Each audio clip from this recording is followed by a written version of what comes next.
ಮನುಮಯ್ಯನಹಟ್ಟಿ ಸರ್ಕಾರಿ ಹಿರಿಯ ಪ್ರಾಥಮಿಕ ಶಾಲೆ 1ನೇ ತರಗತಿ ಆಂಗ್ಲ ಮಾಧ್ಯಮ ಶಾಲಾ ಪ್ರಾರಂಭೋತ್ಸವಕ್ಕೆ ಚಾಲನೆ ನೀಡಿದ ಸಿಆರ್ಪಿ ಈಶ್ವರಪ್ಪ. ಜೋಡೆತ್ತಿನ ಗಾಡಿಯ ಮೂಲಕ ಗ್ರಾಮದ ಪ್ರಮುಖ ಬೀದಿಗಳಲ್ಲಿ ವಿದ್ಯಾರ್ಥಿಗಳಿಂದ ಆಂಗ್ಲ ಶಾಲೆಗೆ ವಿದ್ಯಾರ್ಥಿಗಳು ದಾಖಲಾಗುವಂತೆ ಜಾಗೃತಿ ಮೂಡಿಸಲಾಯಿತು. ಗ್ರಾಮೀಣ ಪ್ರದೇಶದ ಬಡ ಮಕ್ಕಳಿಗೆ ಆಂಗ್ಲ ಮಾಧ್ಯಮ ಶಾಲೆಗಳು ಅನುಕೂಲವಾಗಲಿದೆ ಎಂದು ಸಿಆರ್ಪಿ ಆರ್ ಈಶ್ವರಪ್ಪ ಹೇಳಿದ್ದಾರೆ.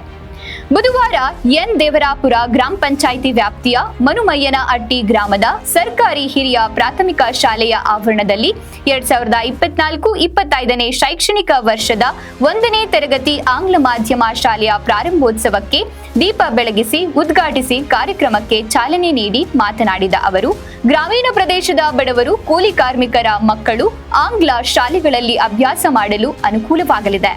ಗ್ರಾಮೀಣ ಭಾಗದ ಬಹುತೇಕ ಮಕ್ಕಳಿಗೆ ಆಂಗ್ಲ ಶಾಲೆಗಳು ಮರೀಚಿಕೆಯಾಗಿತ್ತು. ಪೋಷಕರು ಖಾಸಗಿ ಶಾಲೆಗಳಲ್ಲಿ ಆಂಗ್ಲ ಮಾಧ್ಯಮ ಶಿಕ್ಷಣವನ್ನ ಕೊಡಿಸಲು ತಮ್ಮ ಮಕ್ಕಳನ್ನ ಆಂಗ್ಲ ಶಾಲೆಗಳಿಗೆ ಸೇರಿಸಬೇಕಾದರೆ ಸಾರಿಗೆ ವ್ಯವಸ್ಥೆ ಇಲ್ಲದೆ ಮಕ್ಕಳು ಕನ್ನಡ ಶಾಲೆಗಳಲ್ಲಿ ಓದಬೇಕಾಗಿ ಕೂಲಿ ಮಾಡುವ ಪೋಷಕರ ಮಕ್ಕಳು ಆಂಗ್ಲ ಶಾಲೆಗಳ ಶುಲ್ಕವನ್ನ ಭರಿಸುವ ಪರಿಸ್ಥಿತಿ ಗ್ರಾಮೀಣ ಭಾಗದಲ್ಲಿ ಇರಲಿಲ್ಲ. ಈಗ ಗ್ರಾಮೀಣ ಭಾಗದಲ್ಲಿ ಆಂಗ್ಲ ಶಾಲೆಗಳನ್ನ ಪ್ರಾರಂಭಿಸಲು ಸರ್ಕಾರ ಮತ್ತು ಶಿಕ್ಷಣ ಇಲಾಖೆ ಕೈ ಜೋಡಿಸಿರುವುದು ತುಂಬಾ ಸಂತೋಷದ ವಿಷಯ ಎಂದರು. ಇನ್ನು ಗ್ರಾಮ ಪಂಚಾಯಿತಿ ಸದಸ್ಯ ಶಿವಣ್ಣ ಮಾತನಾಡಿ, ಕ್ಷೇತ್ರ ಶಿಕ್ಷಣಾಧಿಕಾರಿಗಳು ಗ್ರಾಮಕ್ಕೆ ಭೇಟಿ ನೀಡಿದ ಸಂದರ್ಭದಲ್ಲಿ ನಮ್ಮ ಗ್ರಾಮದಲ್ಲಿ ಆಂಗ್ಲ ಶಾಲೆ ಬೇಕು ಎಂದು ಮನವಿಯನ್ನ ಮಾಡಿದ್ದೆ. ನಾಯಕನಹಟ್ಟಿ ಪಟ್ಟಣದ ಖಾಸಗಿ ಶಾಲೆಗಳಲ್ಲಿ ಬಡ ಮಕ್ಕಳು ಆಂಗ್ಲ ಮಾಧ್ಯಮ ಶಿಕ್ಷಣವನ್ನ ಕಲಿಯಲು ತುಂಬಾ ಕಷ್ಟವಾಗುತ್ತದೆ. ಆದ್ದರಿಂದ ನಮ್ಮ ಗ್ರಾಮಕ್ಕೆ ಆಂಗ್ಲ ಶಾಲೆ ಬೇಕು ಎಂದು ಚಳ್ಳಕೆರೆ ಕ್ಷೇತ್ರ ಶಿಕ್ಷಣಾಧಿಕಾರಿ ಕೆಎಸ್ ಸುರೇಶ್ ರವರ ಪರಿಶ್ರಮದಿಂದ ನಮ್ಮೂರಿಗೆ ಆಂಗ್ಲ ಶಾಲೆ ಪ್ರಾರಂಭೋತ್ಸವ ಮಾಡಲಾಗಿದೆ ಎಂದರು. ಈ ದಿನ ನಮ್ಮ ಮನವಹಟ್ಟಿ ಶಾಲೆಯಲ್ಲಿ ಆಂಗ್ಲ ಮಾಧ್ಯಮ ಶಾಲೆ ಉದ್ಘಾಟನೆ ಮಾಡ್ತಾ ಇದ್ದೀವಿ.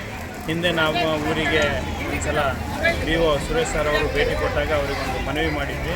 ನಮ್ಮ ಊರಿಂದ ಭಾಳ ಜನ ನಾಯಕನಹಟ್ಟಿಗೆ ಆಂಗ್ಲ ಮಾಧ್ಯಮ ಶಾಲೆಗೆ ಪ್ರೈವೇಟ್ ಶಾಲೆಗಳಿಗೆ ಸೇರಿಸಿದ್ದಾರೆ. ಮನವಹಟ್ಟಿಯಲ್ಲಿ ಒಂದು ಇಂಗ್ಲೀಷ್ ಮೀಡಿಯಂ ಶಾಲೆ ಬೇಕು ಅಂತಂದು ಕೇಳ್ಕೊಂಡಾಗ ಅವರು ಆಯಿತು ಪ್ರಯತ್ನ ಪಡೋಣ ಅಂತಂದಿದ್ರು. ಅವತ್ತು ನಾವು ಕೊಟ್ಟಂಥ ಮನವಿ ಮತ್ತು ಅವರ ಪ್ರಯತ್ನದ ಫಲದಿಂದ ಇವತ್ತು ನಮ್ಮೂರಿಗೆ ಆಂಗ್ಲ ಮಾಧ್ಯಮ ಶಾಲೆಯಾಗಿ ಆಯ್ಕೆಯಾಗಿದೆ. ಈ ದಿನ ನಮ್ಮೂರಿನ ಆಂಗ್ಲ ಮಾಧ್ಯಮ ಶಾಲೆಗೆ ಮಕ್ಕಳನ್ನು ದಾಖಲಾತಿ ಮಾಡುವ ಮುಖಾಂತರ ಉದ್ಘಾಟನೆಯನ್ನು ಮಾಡ್ತಾ ಇದ್ದೀವಿ. ಈ ಉದ್ಘಾಟನೆ ಸಮಾರಂಭಕ್ಕೆ ಮನವಹಟ್ಟಿ ಗ್ರಾಮ ಪಂಚಾಯಿತಿ ಸದಸ್ಯರು ಮತ್ತು ಊರಿನ ಹಿರಿಯ ಮುಖಂಡರು ಹಾಗೂ ಶಾಲಾ ಶಿಕ್ಷಕರಿಂದ ಮತ್ತು ಶಾಲೆ ವಿದ್ಯಾರ್ಥಿಗಳೆಲ್ಲ ಪಾಲ್ಗೊಂಡಿದ್ದೀವಿ. ಈ ಮೂಲಕ ನಾನು ಸರ್ಕಾರಕ್ಕೆ ಮತ್ತು BO ಸಾರಿಗೆ ಧನ್ಯವಾದಗಳನ್ನು ತಿಳಿಸಕ್ಕೆ ಇಷ್ಟಪಡ್ತೀನಿ. ಇದೇ ಸಂದರ್ಭದಲ್ಲಿ ಎನ್ ದೇವರಾಪುರ ಗ್ರಾಮ ಪಂಚಾಯಿತಿ ಸದಸ್ಯೆ, ಮಾಜಿ ಅಧ್ಯಕ್ಷೆ KT ಜಯಂತಿ, SDMC ಅಧ್ಯಕ್ಷ ಸುರೇಶ್, ಉಪಾಧ್ಯಕ್ಷ ಸವಿತಾಬಾಯಿ, ಸದಸ್ಯ ಬಸವರಾಜ್, ಊರಿನ ಮುಖಂಡರಾದ ಜಯಣ್ಣ, ತಿಪ್ಪೇಸ್ವಾಮಿ, ನಿರಂಜನ್, ಜಯರಾಮ್ ನಾಯ್ಕ, ಶಾಲೆಯ ಮುಖ್ಯ ಶಿಕ್ಷಕ ವಿಜಯ್, ಶಿಕ್ಷಕರಾದ B ಶೈಲಜಾ, ಲಕ್ಷ್ಮೀದೇವಿ, ವಿಜಯಲಕ್ಷ್ಮಿ, ಉಷಾ, ಶಶಿಧರ್, ವಿದ್ಯಾರ್ಥಿನಿಯರು ಇದ್ದರು.